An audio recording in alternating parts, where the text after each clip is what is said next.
Hello everyone and welcome to my Week 3 Philadelphia Eagles prediction. I'm sorry guys, I keep getting them on late. I know it's like 3 hours before the game. I've been busy, you know what I mean? And I work, baby, all that, all that good stuff. And it's difficult, you know what I mean? Because I only got certain days. I got school too. You guys already know, people that watch it pretty much know my life. So, but forget that stuff. Jose's life out of the door. Talking about the Eagles, because nobody wants to, know about me. You know what I mean? If you want to call me, you call me. You know what I'm saying? But let's talk about the Eagles. 2-0, Kansas City Chiefs. Andy Reid, Big Red, coming back to town. And we're going to retire number 5. Donnie Mack. Fly, Eagles fly. Big day today. It says 8:25, but I think it starts at 8. Pre-game, 25 minutes, and then after that, 8:25, the game starts. NFL Network, 2-0 versus 1-1 at Philadelphia. The link. It's gonna be an awesome game. A lot of small storylines. First thing we talk about is last week. Tough game. Deshaun Jackson could have had 300 yards, right? You guys agree with that? Vic missed him on a couple big catches. But Vic did incredible. He had a career high in passing numbers. It was a good game overall, but it just sucked that it just sucked. You know what I mean? That we missed a couple good chances. You know what I mean, to score. And don't get it wrong, San Diego missed a couple good chances too. Like that fumble on a goal line, a couple big turnovers by defense early. Kind of gave way for the game being closer. You know what I'm saying? So it was tough, but. Things I want to watch for too, from last week's to this week's is Kendricks. Did not look like he was right on his assignments. He was tripping, falling everywhere, couldn't keep his balance. And just all around the linebacking core from last week did not do well. They need to change this week to even have a chance against the Chiefs. You know what I mean? Like, response off turnovers. The good news is the Eagles already have 5 takeaways in the first 2 games. Which is 8 fewer than they had all last season. The bad news is they only scored twice off 5 takeaways. So you need to respond off them turnovers because you need to capitalize on every scoring opportunity this season because our team is a young team that just, young coach. We need them big momentum shifts. You know what I'm saying? So, getting a rush. In week 1, the Eagles did a great job on getting heat on Robert Griffin. Last week, they had no rush. Phillip Rivers sat back there and could have had a cup of tea, could have had a bagel, could have been chilling, could have smoked a cigarette if he really wanted to, but, he's not Kenny Stabler, you know what I mean, drinking and smoking during the game. But, time to change. But, they need hurries and they need sacks. That's huge because they blitzed more, but they got poor results from it. So they need to just get penetration. Trent Cole should have had King Dunlap all day last week.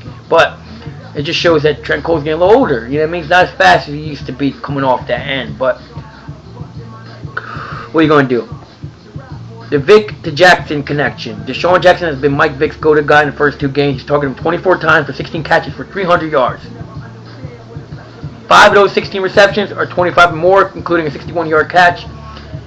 It will be interesting to see how the Chiefs are going to try to neutralize Jackson, but I think Jackson's going to be open because you're going to put that safety over top of him. But then that Brent Selleck, Zach Ertz, and James Casey, Riley Cooper, that gets them open too. So LaShawn McCoy off the flats. But let's see what they do. Secondary is huge for me. I know the whole, homosexuality thing with Kerry Rhodes, but bring them in. Giants did. Bring him in. See how he's doing. I understand it'll be a whole media circus in Philadelphia, but they get over that shit after a while. Hopefully they would, but you never know. Because the Eagles did a major remodeling secondary this offseason, 2 games in. Improvement has been minimal. They gave up 5 touchdown passes in the last 5 quarters in opposing quarterbacks that had a 69% completion rating against them. That's not good. And who said the offense was tight end centric? Chip Kelly saw it fit to keep our 4 tight ends on the roster, which seemed to indicate what's going on to be using a lot of multiple tight end sets. But In the first 2 games, he has played 11 personnel, 1 tight end, 1 running back, 3 wide receivers on 114 of the 136 plays that he has done. Tight ends only had 5 catches. He did throw twice Sunday to a 3 tight end set, including a 31-yard reception to rookie Zach Ertz. So, a lot of people think, oh, it's going to be tight end, and we haven't seen it that much. Maybe he waited for this week to pull it out. Okay. Who's hot, who's not? Deshaun Jackson on fire. And Dontre Poe. Poe has a team high 3.5 sacks. Our offensive line has their work cut out for him with Poe. Who's not hot? Eric Fisher, offensive tackle, number 1 pick overall. His line's been the poorest run blocker in the first 2 weeks, but hopefully Jamal Charles doesn't blow up this week because we have trouble against running backs and tight ends. The Eagles just do. And Nate Allen, his fingerprints were on all 3 Phillip Rivers touchdown passes. Really, if you really want to think about it. But what are you going to do? Key matchups. Jason Kelce versus Dontre Poe. Let's see how Kelce does it. They're both athletic, but Poe is freakishly athletic. You know what I mean? So I think the advantage goes even though Kelce's a good leverage player, but he's giving away nearly 60 pounds to Dontre Poe. So he will end up needing some help, blocking him. So we'll probably sometimes you probably pull the tackle, for like for a 2-hole, 1-hole run, you'll pull the tackle so you can get that help, get that leverage to the left or to the right. See how that goes. But another key matchup is Brandon Flowers for Deshaun Jackson. Deshaun Jackson is a league high 300 receiving yards, already has 5 catches for 25 plus yards. And Flowers is the Chiefs' best corner, but giving up 14 receptions, 21 opportunities in the first 2 games. So he has been, he's been utilized. He's been picked on a little bit. So let's see how that goes. I think when the Eagles run the ball, they will use 11 personnel, 1 tight end, 1 running back, 3 receivers. Like I said, 84% of the offensive plays in the first 2 games have been in that formation. The Redskins Chargers countered by playing mostly nickel versus 11. You can do that, which is easier to run against because there's 1 fewer defensive lineman or linebacker on the field.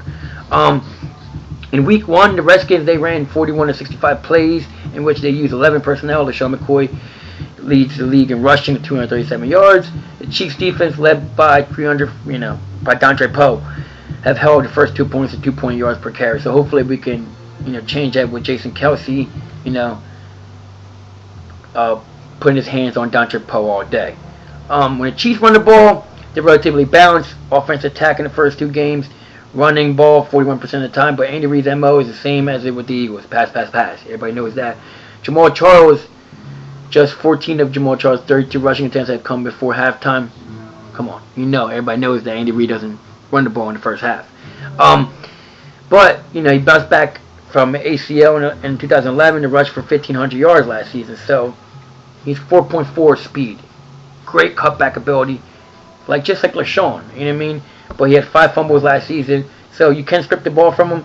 And the Eagles have held their opponents to 4.0 yards per carry and first down and have given up just 3 double-digit runs to running back. So, they'll give up that big first down, but after that, you really don't get anything on the Eagles. So, the edge goes to the Eagles' offense, and the edge goes to the Chiefs' offense against the run. When they pass the ball, Michael Vick's coming off an impressive start. He's 3rd in the league in passing, 119 flat. And in the first yards per attempt, 10.3. So he's getting them good passes off in first down, making it a short yardage situation on 3rd, and that's great because we have a better chance to get in the first down. Vick's go-to guy, Deshaun Jackson, has 16 of Vick's 30 completions, and he's got almost half of Vick's 631 yards passing. So we won't even get to Deshaun Jackson if Dontre Poe's not. I keep stressing that Dontre Poe. Dontre Poe is really, really good. So we have to really stop him in order to have a chance. When the Chiefs pass the ball, Alex Smith is a game manager. So he won't dazzle you, but he won't lose the game for you either. So, you know what I mean? We just have to.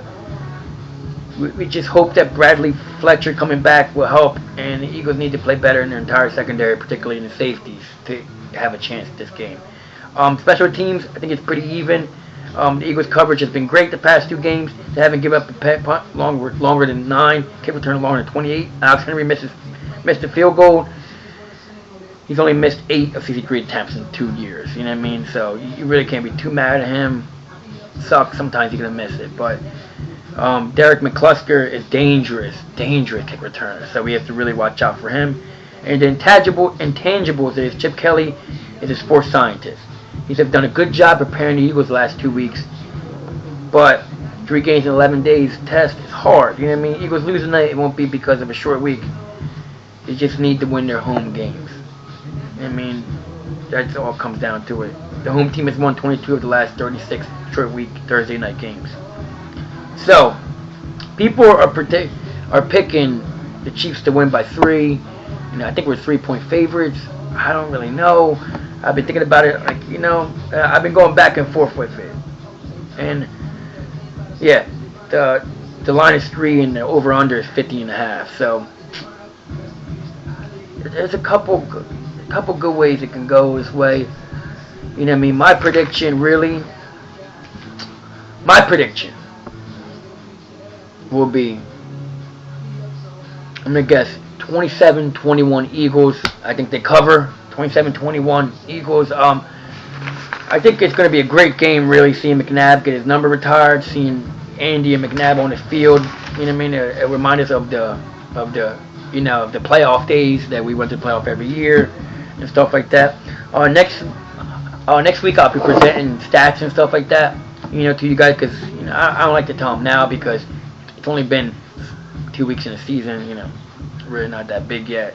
But I'll start telling you stats and stuff like that, and who's leading the league and what, you know what I mean, how we're doing and stuff like that. But Dwayne Bowe, Jamal Charles, Dontre Poe, 3 players. I think our impact player this week is going to be Brent Selleck.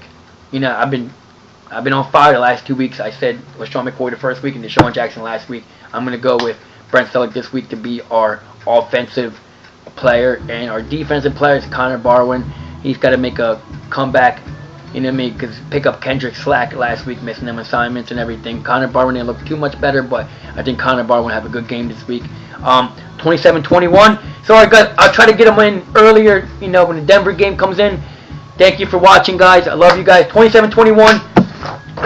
Fly, Eagles, fly, baby. E-A-G-L-E-S. Eagles! Woo! 27-21. 2-1. Here we come, Mile High. Love you guys. Peace.